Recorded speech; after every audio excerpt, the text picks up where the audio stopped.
Alif yakni iksiraran jaldahu, iksiraran jaldahu, yakni apa, jal itu kulitnya dia bergetar. Itu pertama tanda-tanda kulitnya bergetar. Yang kedua, wa tarki qalbahu. Kemudian yang kedua, hatinya menjadi lembut, adem, halus, hatinya menjadi lembut. Yang ketiga, wa tadmi ainanya. Kemudian air matanya selalu menangis. Itu tanda-tanda orang yang mendapatkan ibadah. Intinya yakni tazidul ta'at wa tanqisul maksiat. Ketaatannya bertambah, maksiatnya berkurang. Yakni awalnya hatinya keras menjadi lembut. Awalnya dia tidak taat, maksiat, menjadi orang yang taat. Intinya dapat barokah, yakni al-barakah tuzidukum fi ta'ah. Barokah itu bertambahnya ketaatan kepada Allah Subhanahu wa ta'ala. Makanya jangan sampai kita tidak mendapatkan Lailatul Qadar. Hidupkan, apalagi besok malam 27. Nah, terus apa itu tadi ciri tanda orang yang dapat Lailatul Qadar. Terus alamat dari alam, tanda dari alam Lailatul Qadar itu apa? Nah, dijelaskan. Tanda-tandanya apa? Malam itu tidak panas, tidak dingin. Satu, tidak panas. Dua, tidak dingin. Kemudian yang ketiga, tidak ada angin. Yang keempat, tidak ada bintang. Yang kelima, langit itu bersih, nggak gelap. Langit itu bersih. Kemudian yang terakhir, yang terakhir tanda-tandanya, yakni ketika matahari terbit di besok paginya, berarti di hari 28-nya semua besok malam nih 27, malam 27 besok malam Lailatul Qadar. Berarti malam 28-nya, berarti besok paginya, besok pagi 27 paginya ya. Karena kan kita kan masuknya maghrib, jadi hijriyah itu kan masuknya maghrib kan. Malam 27 kapan? Besok malam. Berarti ini sekarang malam 26 nih. Ini masuk hari 26 maghrib tadi masuk 26, besok 27, malam 27 maghrib. Nah berarti 27 paginya itu matahari terbit. Dia terbit dengan cahaya yang lembut, yang tidak membuat panas atau tidak menyengat. Itu tanda-tanda. Mau dia malam 21 kek Lailatul Qadarnya, mau malam 23 kek, mau malam 25 kek, mau malam 27 kek, atau malam 29. Intinya di pagi harinya matahari itu terbit tapi tidak menyengat atau tidak panas. Itu adalah alamat daripada Lailatul Qadar. Paham? Mudah-mudahan Allah jadikan kita hamba-hamba yang mendapatkan Lailatul Qadar, sehingga kita menjadi orang-orang yang dimana mendapatkan yaumul falah, mendapatkan hari kemenangan. Ini banyak orang sekarang Lebaran senang. Ulama orang soleh itu kalau masuk Lebaran mereka sedih. Mereka sedih kalau masuk Lebaran. Kenapa? Karena belum tentu Lebaran Ramadan tahun depan mereka bisa sampai pada Ramadan tahun depan. Yang mereka cari bukan Lebarannya. Kalau kita enggak, yang kita cari Lebarannya. Ulama-ulama salaf zaman dulu itu mereka Ramadan kurus, masuk 1 Syawal kurus, Syawal tetap mereka puasa. Kalau kita enggak, kita Ramadan masuk Syawal, masuk Lebaran tambah gemuk.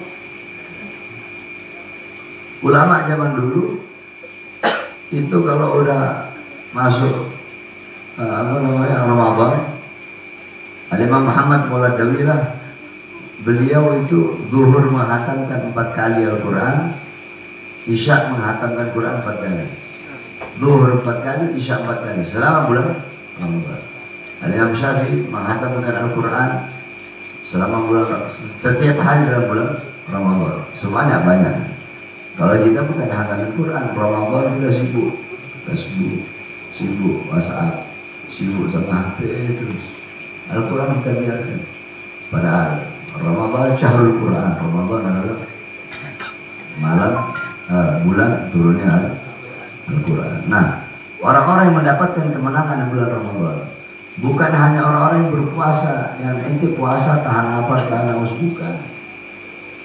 Satu Syawal itu bukan milik orang yang menahan lapar dan menahan diri dari lapar dan haus, bukan. Bukan. Itu ingat, ini kata-kata anak. Lebaran bentar lagi, Yaumul Fallah, hari kemenangan. Yaumul Fallah, hari kemenangan itu bukanlah milik orang yang hanya menahan diri selama Ramadan dari lapar dan haus, bukan. Tetapi hari kemenangan,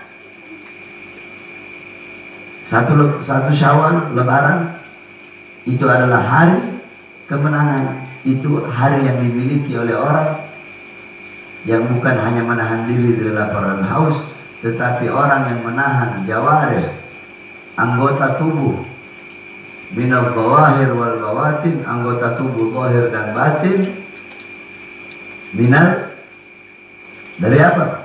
Dari hal-hal yang diharamkan oleh Allah Subhanahu wa Ta'ala. Itu orang yang mendapatkan kemenangan. Makanya kata Nabi, kam min shaimin, berapa banyak daripada orang-orang yang berpuasa nggak dapat apa-apa, cuma dapat lapar sama haus, tapi dia mendapatkan mubtilat.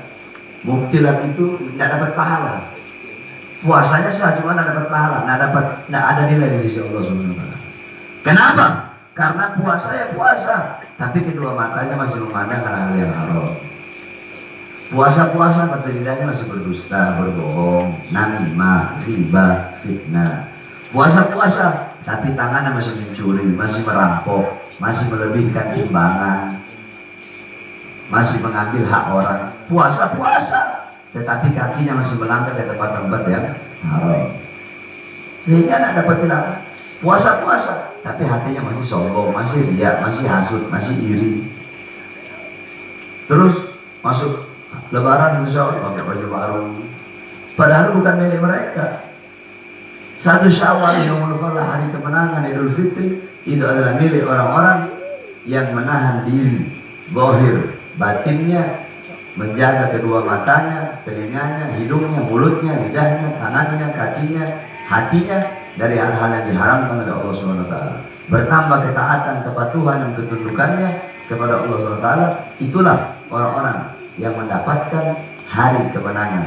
Dan terakhir, orang-orang yang menang di bulan Ramadan adalah orang-orang yang jihadun nafas, orang-orang yang berhasil, orang-orang yang mengalahkan, menang, melawan dan menundukkan hawa nafsu dan syahwati. Tuba liman kana aqluhu amira wa hawahu asira, fawailun liman kana aqluhu asira wa hawahu amira. Sungguh berbahagia, sungguh beruntung orang-orang yang akalnya menjadi raja sedangkan nafsunya menjadi budak, dan sungguh celaka, sungguh rugi bagi orang-orang yang nafsunya menjadi budak, yang nafsunya menjadi raja sedangkan akal yang menjadi budak. Kita manusia Allah ciptakan sempurna. Malaikat itu punya akal, nggak punya nafsu. Makanya malaikat nggak pernah berbuat dosa, taat terus, wajar. Kenapa? Nggak ada nafsu. Binatang punya nafsu, punya nafsu tapi nggak punya akal. Otak punya. Kita harus bedain mana otak mana akal. Beda orang nggak punya otak sama nggak punya akal. Iya. Kalau otak, binatang juga punya otak, tapi nggak ada akal. Akal itu adalah, yakni dia bisa membedakan mana halal, mana haram. Ente punya uang 10.000, ente beli sesuatu 7.000, ente tahu kembaliannya 3.000. Nah, itu berarti berakal ente. Kalau ente beli harga 10.000 ngasih uangnya 200.000, berarti ente nggak punya akal. Intinya begitu aja. Kadar mau orang berakal apa enggak. Otak punya. Jadi beda otak sama akal. Nah, kita binatang itu punya nafsu, nggak punya akal. Wajar kalau ada kambing ngambil rumput orang lain dia bukan punya majikannya diambil. Kadang kalau lebaran Idul Adha coba lihat, kambing laki sama laki homo, iya kan? Iya kan? Itu lihat kambing-kambing lebaran banyak kalau Idul Adha tuh kambing dijajarkan tuh biasanya. Kadang sering anak lihat kalau jalan, waduh, laki sama laki itu kambing. Binatang wajar, nggak punya akal. Bapak babi bersetubuh dengan anak perempuan babinya. Si ibu babi punya anak babi laki-laki bersetubuh, wajar. Kenapa? Binatang nggak punya akal. Dan mereka tidak diminta pertanggungjawaban oleh Allah SWT. Nah, kita manusia sempurna yang tidak dipunya oleh malaikat kita punya. Apa itu? Nafsu. Yang tidak dipunya oleh binatang kita punya. Apa itu? Akal. Intinya apa, Beb? Intinya satu, kesimpulannya. Barang siapa yang akalnya mengalahkan nafsunya, menguasai nafsunya, menundukkan nafsunya, maka kedudukan dia lebih mulia daripada malaikat. Kenapa? Malaikat wajar tidak berbuat dosa, taat patuh karena punya nafsu. Tapi ketika manusia yang punya nafsu kemudian dia tidak berbuat dosa, menjaga diri dari perbuatan dosa, taat dan patuh, kedudukannya lebih mulia daripada malaikat. Yang kedua, barang siapa yang nafsunya mengalahkan akal, nafsunya menundukkan akal, nafsunya menguasai akal, sehingga condong kepada perbuatan dosa, maksiat, maka kedudukan ini orang lebih rendah daripada binatang. Iyalah, binatang berhubungan badan wajar, binatang homo wajar, nggak ada akal. Manusia punya akal, tahu, punya agama, tahu mana halal, mana haram, tapi masih melakukan homo, lesbi, zina. Kedudukannya lebih rendah daripada binatang. Bahkan tidak bisa disebut binatang, lebih binatang dari binatang. Zaman sekarang banyak nggak bapak perkosa anak perempuan? Hah? Ibu berzina dengan anak laki-laki, kakek perkosa cucu. Banyak kan yang seperti itu. Nah, ini bukan binatang, bukan. Lebih binatang dari binatang. Binatang nyolong, wajar nggak? Dosa nggak binatang nyolong? Manusia nyolong, dosa. Sebab dia tahu haram masih dia lakukan. Tuba liman ya'lam, wailul liman lam ya'lam, wailul liman la ya'lam, wailul liman lam ya'lam marra, fawailul liman ya'lam walam ya'mal sab'a marra.